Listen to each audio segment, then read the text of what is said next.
like it's black leather.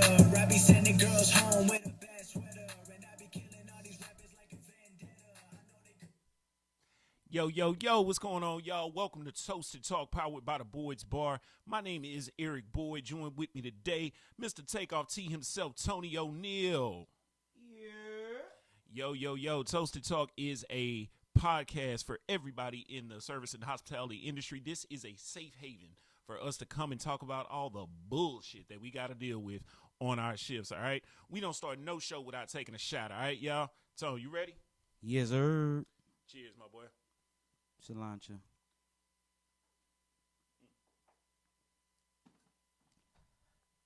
So, want to let y'all know today's episode is brought to you by Teach Me How to Cocktail. Teach Me How to Cocktail is a full-service cocktail course teaching the average home entertainer to become a skilled drink aficionado. More on them later. Tone, what we got, man?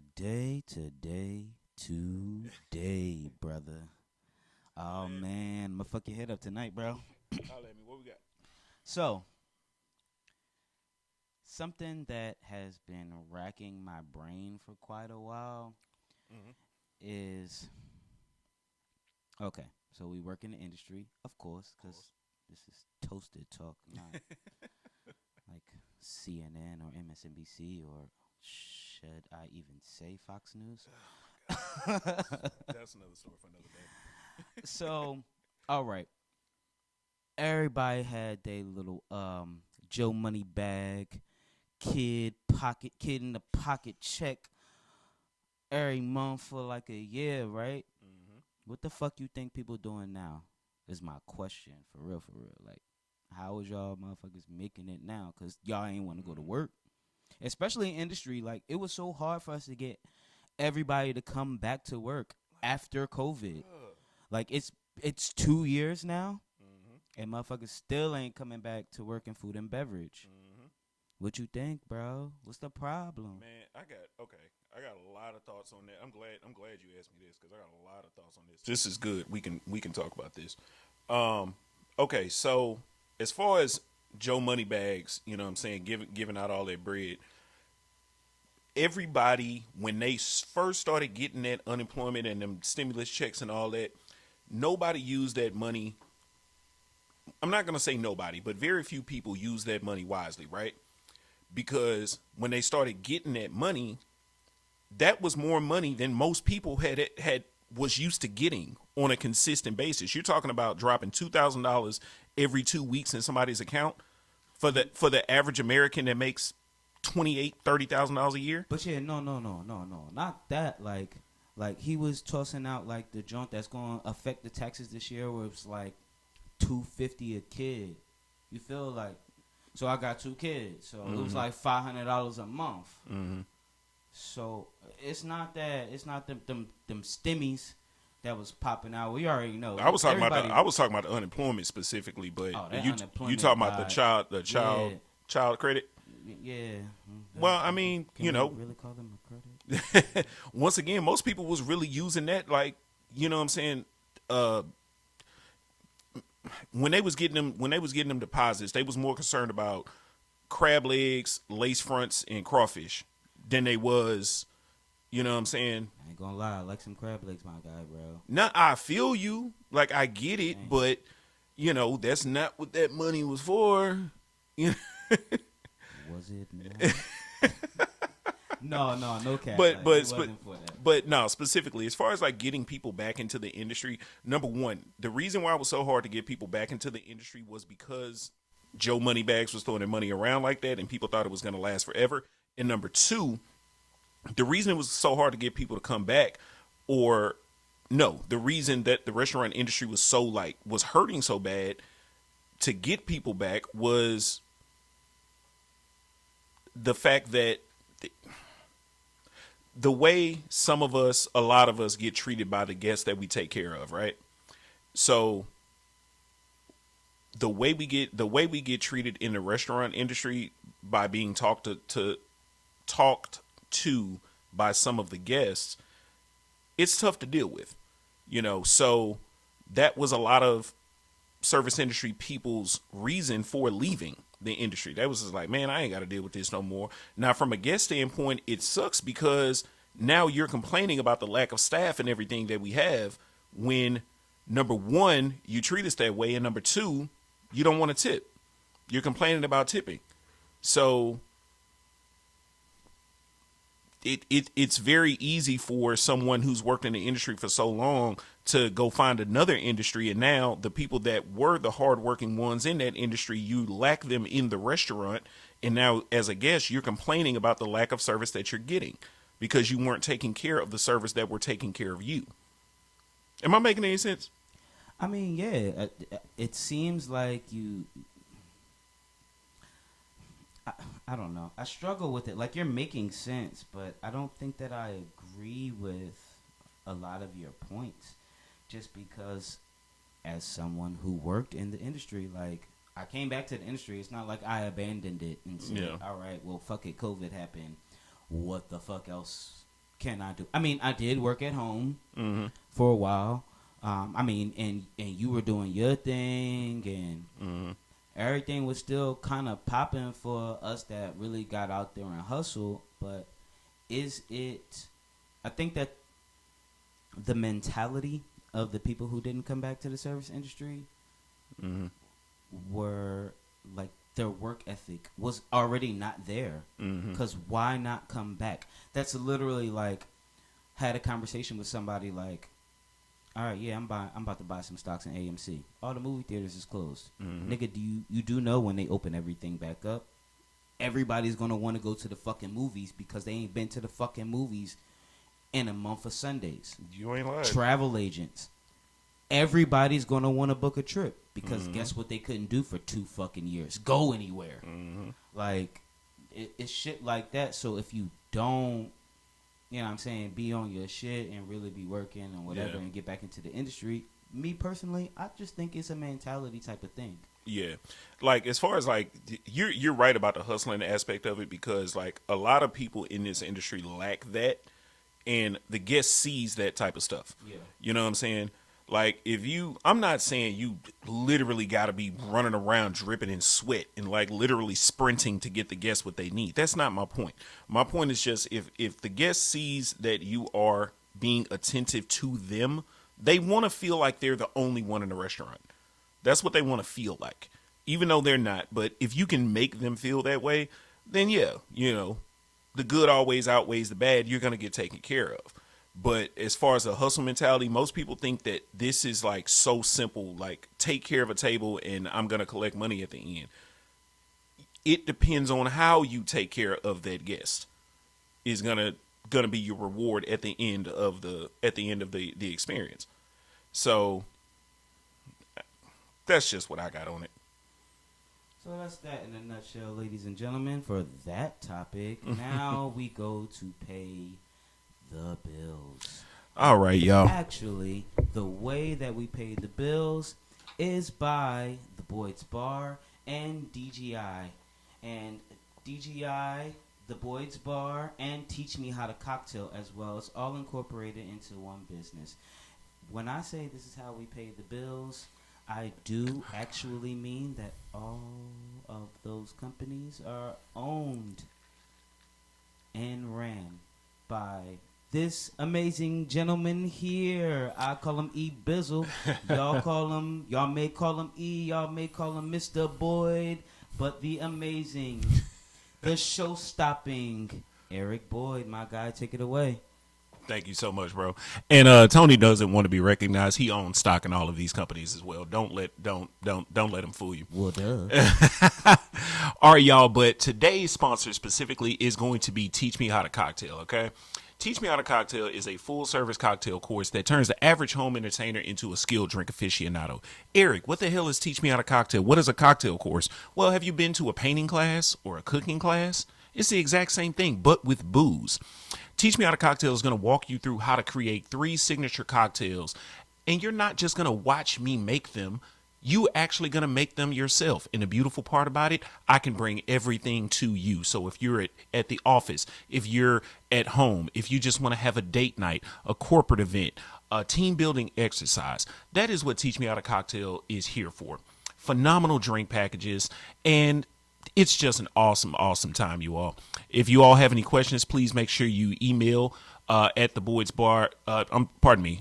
Email theboydsbar@gmail.com, and also like, follow, and share the Boyd's Bar on Facebook, Instagram, and Twitter. All right. Now that we done paid the bills, Tom, what else you got?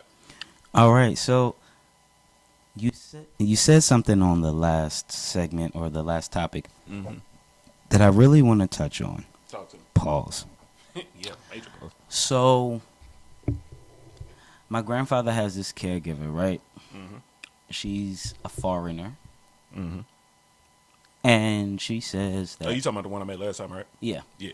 So every time she goes out to eat, she tips like $5 or $10. No matter what the bill is. No matter what the bill is. Yeah.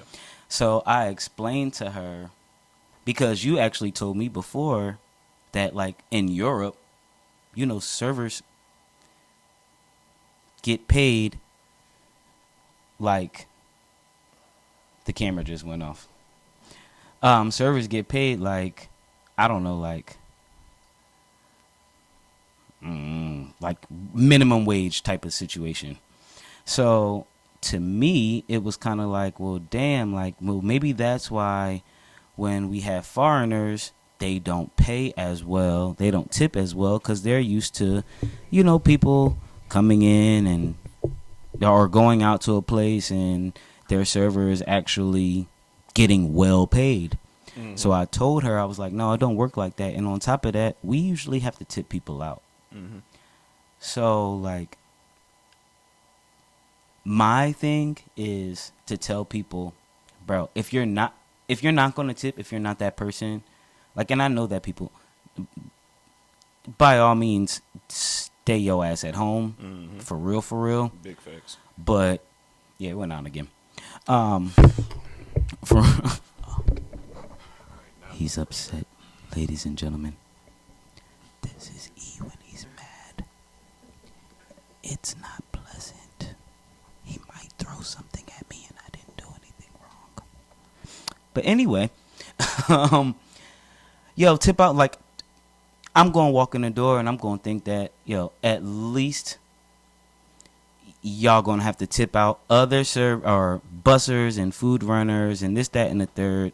Y'all going to have to tip them out. I just assume the tip out is going to be anywhere from 3% to 5%. Tip 5%. If you don't want to tip somebody out, if you don't want to tip 5% of your tab. Because at the end of the day, what people don't understand is that when you leave nothing, guess what? I still have to. I have to tip off on beverage sales and total sales. So I'm literally paying for you. I'm paying them to take care of you, and you didn't give me any money. I feel you on that, and it makes sense. I'm not saying that it makes sense, but what we not about to do is to be, okay, if you tip 5%, that's acceptable. Fuck no. It's not acceptable at all. That we're about to put out. It's not that it's acceptable. It's just that, I understand what you're saying. Tip something, because like tip some type of percentage, because I don't want to end up. I don't want to pay them for you, and you didn't give 20%. 20%. It is it should be non-negotiable. It should be, but it's not. And I understand you can't tell people how to spend their money, but we're not. But what I don't want to do, just me personally.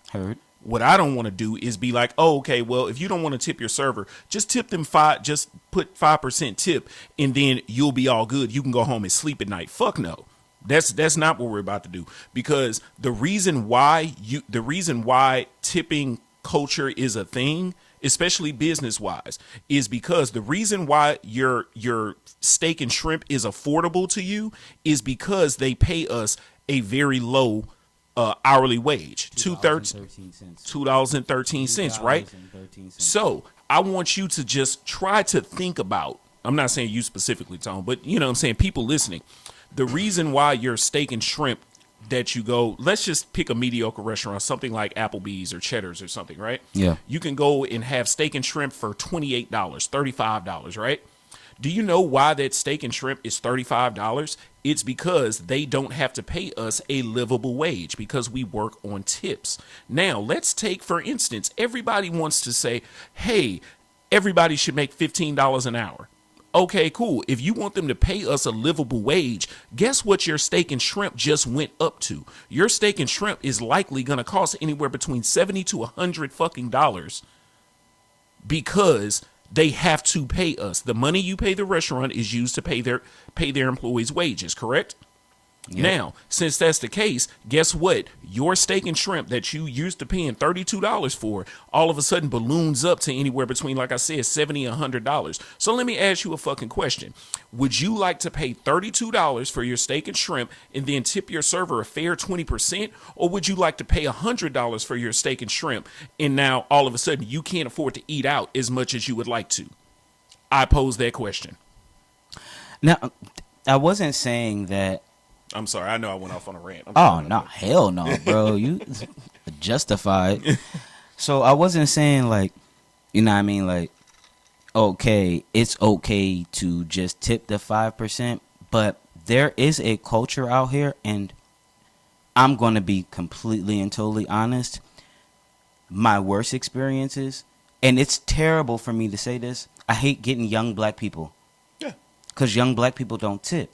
They think that they're going to McDonald's. I'm going to pay for what I want for. We sell seafood at my job. It's $8.99 a pound for crawfish.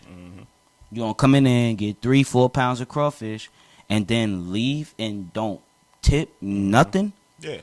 All right, have that culture. Have that culture and give me my fucking 5%, or my 4.5% is what I have to tip out at work. Because people have to know that when you leave nothing, not only you're paying the restaurant, but your server is actually paying other people To take care of you. Yeah, of course. Why the fuck? I don't know you from a can of paint. Yeah. Why am I paying to take care of you? Now, if we're gonna do a national thing or a federal thing where, you know, we just add on gratuity, I don't care if it's 1, 2, 3, half a person. I don't care who it is. That's fine by me. Yeah. America will fucking hate it. If you fucking hate it, that's fine. Don't hate go out it. to eat.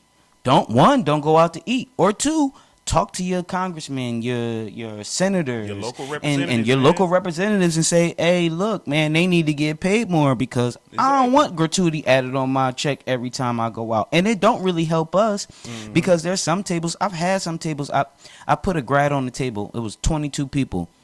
The grad that I put on there was $77. That lady, she didn't even eat nothing. She was just taking her kids and her grandkids out, bro. She paid the whole tab, 1 ticket, which we all pray for. Praise God. Stop splitting checks, man. Cash App, Venmo is a thing. Send your money to one damn person. Thank you. And pay the damn bill. Do you really think that we want to separate 20 goddamn checks? And then get an attitude when we ask, like, is it 1 check or is it multiple checks? And then, oh, this person is paying for this person at that That's table. all the way And at then, the other what end of the the fuck is you goddamn talking table. about? Another server is taking care of that table. Like, that's how we do at our if it's a party of 30, right? Yeah. And that party of 30 splits into 3 sections. There's 3 different fucking servers. Bro, what are you doing? So now I gotta go get a manager. I gotta tell the manager to transfer the one specific meal. Yo, 1 goddamn crab cake. I gotta take off this check. Not the crab cake. And then I gotta put it on a totally different check. Bro, oh my God, man. It gets you so mad, bro. But that's why this podcast is so important, bro. Exactly. Because we got to talk about shit Because like this, nobody- bro. That no- shit just irks. People who work in this industry really don't have a voice. Like that's why I want to do this shit. I Yeah. want to do this podcast, and it's so important to me. Like because we don't have a voice. Pure facts. You know what I mean? Because it's not like we could just outlandishly just say it in front of a customer because then we don't get a tip. Of course. And then another topic that we'll talk about or we have talked about or I think we will talk is bad management and shit like that. Like, damn, like you not going to have my back. Bro, speaking I'm sorry to take a turn, but it's still on topic. Speaking of tip pool in general, right? Yeah. Okay, so for those of you who don't know that we've been talking about, but specifically tip pool is a percentage of sales that the server or bartender has to pay to the restaurant. Now, let's talk about specifically. Hold on. What's Let's up? break it down a little bit further. Okay. Okay, so in total, at my job, I tip out 4.5%. I tip out 3.5. 1% goes to the bar, which I think is ridiculous, and that is only 1% off of beverage sales, alcoholic beverage. No, actually, all beverage sales. 2% goes to the house because that takes care of food runners, expo, host, and no, that's it. And then I tip out 1.5% to the busser Yeah. for a total of 4.5%. So that means 1% off of my beverage sales and 3.5% off of my total sales. So if I sell Make it easy, man. over $2,000 in a night because you came in with your little parties and shit and your little nappy-headed babies kids that want to rip and run around the restaurant. By the way, I am going to start clipping kids. I'm sorry. I don't have time for the bullshit, bro. Like, I'm holding trays of hot food and hot drinks and cold drinks or whatever, bro, and you can't keep your kid in the fucking seat. That's a problem. But Yo, anyway, that's another topic for another day. It yo. really is, These bro. parents out here, you parents that go out to eat and you think you the know your restaurant- kids is bad. you know your kids is bad, and your kid thinks the restaurant is a fucking playground, bruh. Bro, the craziest part about it is my restaurant has a literal playground outside. Then take your motherfucking kid. Shut up, Eric. No, don't shut up. Any- Take your motherfucking kid over there to the goddamn playground where it's designed for them to fucking play. But running around my goddamn restaurant, and It's then if your beyond. kid get hurt, the first thing you want to do is sue. Fuck you and It's everything you stand beyond for. ridiculous. It's beyond ridiculous. Bruh. But like, so I sell over $2,000. Like, just the 2% and the 1.5% alone. I'm sitting here. I'm counting up my tips. I got like $400 then when I you gotta gotta chuck take that out. $50 to $75 off of there, bro. I'm big mad. Exactly. I'm big fucking mad, bro. Like, Bruh, I worked a Saturday night at the restaurant that I worked at, fam. My tip out, just fucking tip out, was $121 it make you want to slap that somebody, I had to bro. pay to the fucking restaurant. I had to pay you $121 to come to work.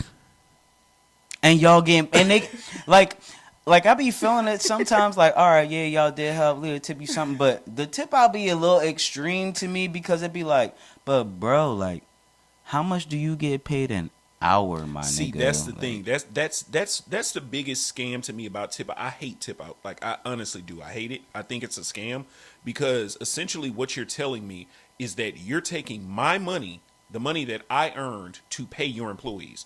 Yeah. So essentially, I'm paying your employees.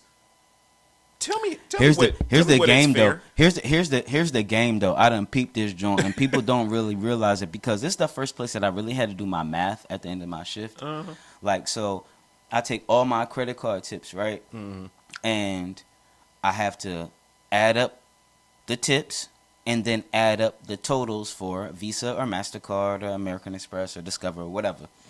So what I started telling people, because I peeped that shit, like, when you add up the totals for Visa, MasterCard, Discover, American Express, you add up the total with the tip included, and that gives you your total sales. So what I started telling people, if they ask me, hey, do you keep all of your tips? I said, no. Here's how you do it. Leave me $2 on the credit card, and if you got some cash, boom, give me some cash. Yeah, of course. Because If you don't got the cash, it's not a big deal. It's really not a big deal. But add something to the credit card, John. So when it comes in as my total sales, the money that you're really actually trying to give me, I get to take that home and feed the fam. Like, bro, people don't even realize, like, the way we get taxed, bro. We get taxed at the restaurant. We get taxed on the tips that are physically claimed, so credit card tips. Yep. Taxed on that, and then we get taxed again at the end of the year on the total amount that we fucking made. Pure facts. Like, bro, Uncle Sam is the biggest gangster ever born. Like, Nigga. Bro, he is the OG of OGs, fam. It don't get no realer than that. It don't get no real. He's a real motherfucker right there. I ain't even gonna stunt you, my Bruh, guy. man. For real. That shit crazy. That shit is Bro. fucking crazy.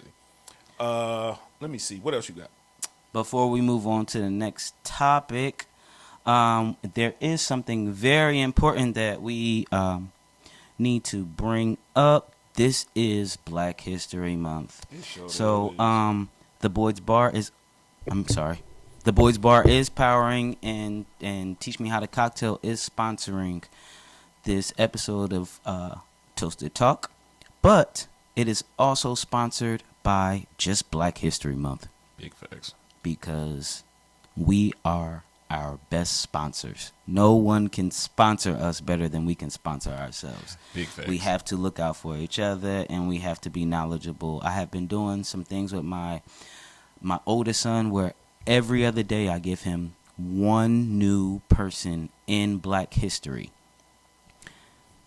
You got a whole day to give me a report. Bring it back to me and then go about your business. Yo, I love that you do that, bro. But you I love got to that. learn. You got to learn. Yeah, man. I love that, dog. I love that. I need to. I'm gonna start doing that with Brooklyn, man. I'm definitely gonna start doing that with Brooklyn. Who's today, bro? All right, today's Black History fact, not fiction, fact. By us being a service industry, food and beverage podcast, I felt it appropriate to bring up Mr. Nathan Green, affectionately known as Nearest Green. All right, this is the gentleman who taught Jack Daniels everything he know about Jack Daniels. All right. So Mr. Nathan Green was born in 1920. All right. Born into slavery, and he was emancipated after the American Civil War. He is known for teaching the distilling techniques to Jack Daniels, founder of Jack Daniels Tennessee Whiskey Distillery. He was hired as the first master distiller. This black man on a plantation was freed and then taught somebody else, taught the owner of Jack Daniels to make his own whiskey.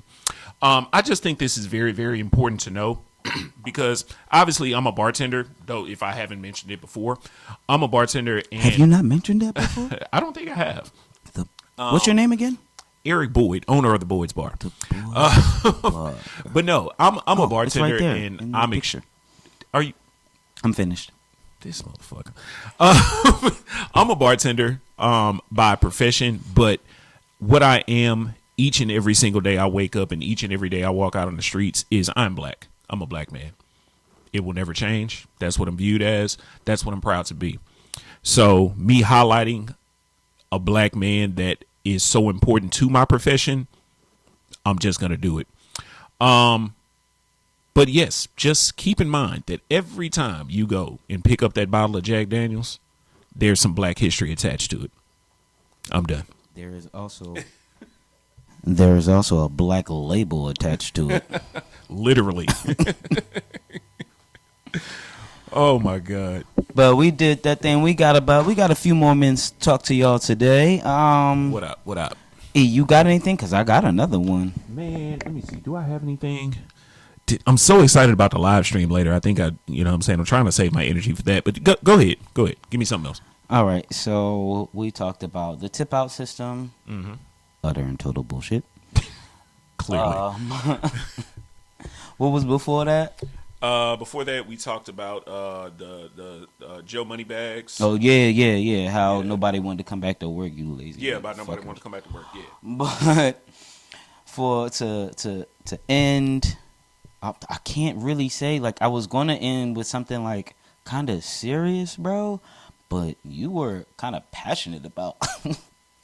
About what? That last topic. Yeah, that took bro. you to, When it comes to the industry, I'm passionate, man. That shit like, took you somewhere, bro. Because I feel like this is the stuff that nobody gets to hear, but they don't get to hear it because we've never been able to talk about it. Oh, I'll be talking about it. Oh, fuck that. Fuck that. Fuck that. I'm an avid person in believing, and it's funny because I believe that you should tip anybody for a service that you cannot do. Now, of course, you can cook and serve yourself every night. Keep your motherfucking ass home. If you don't tip, keep your ass at home. Like, I can cut my own hair.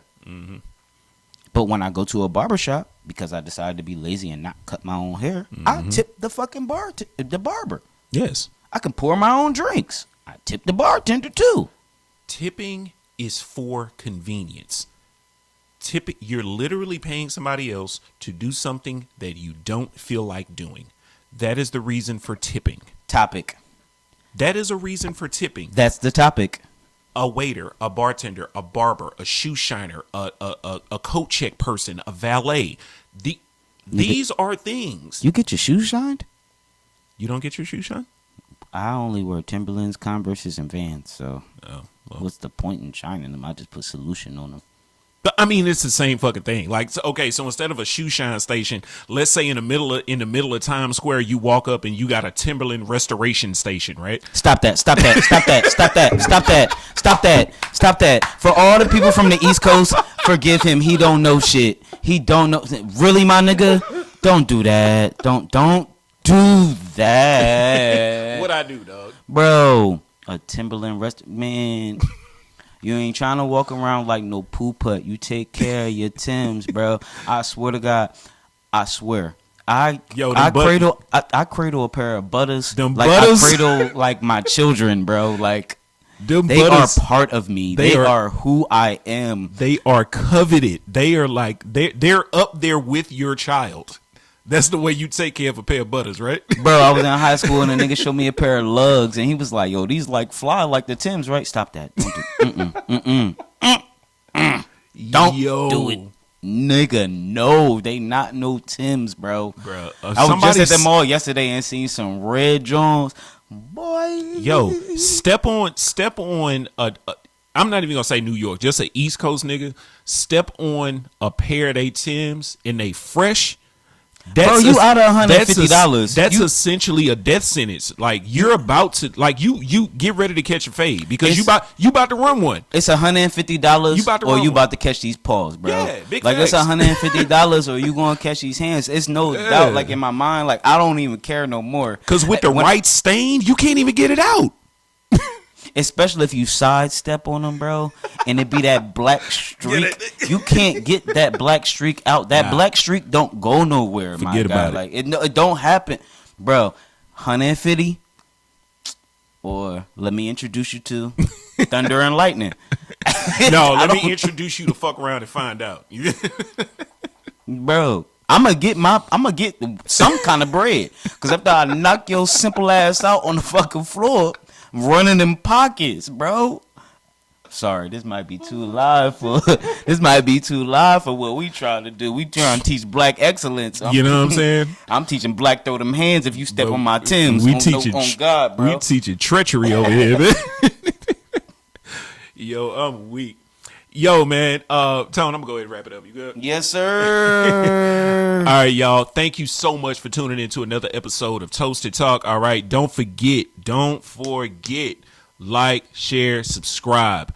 Toasted Talk on all major platforms. Don't forget to go follow the Boys Bar, also on all major platforms. Don't forget to check out Tony O'Neill and his social media platforms. They will be tagged later in the video. They're probably on your screen right now. So anyway, that being said, y'all have an amazing week. We gonna see y'all next time. All right, peace. Why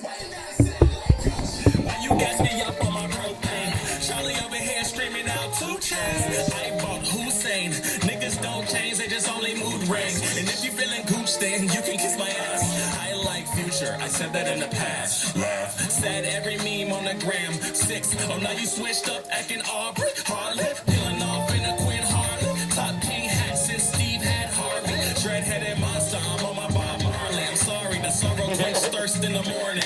That's funny, I feel it a little. Why you magic school bus feeling Miss Frizzle? I'm about my work, you're about the Oh, you can't see the handshake whistle. of the I'm block. sorry that I missed you. I put the logo on at the end.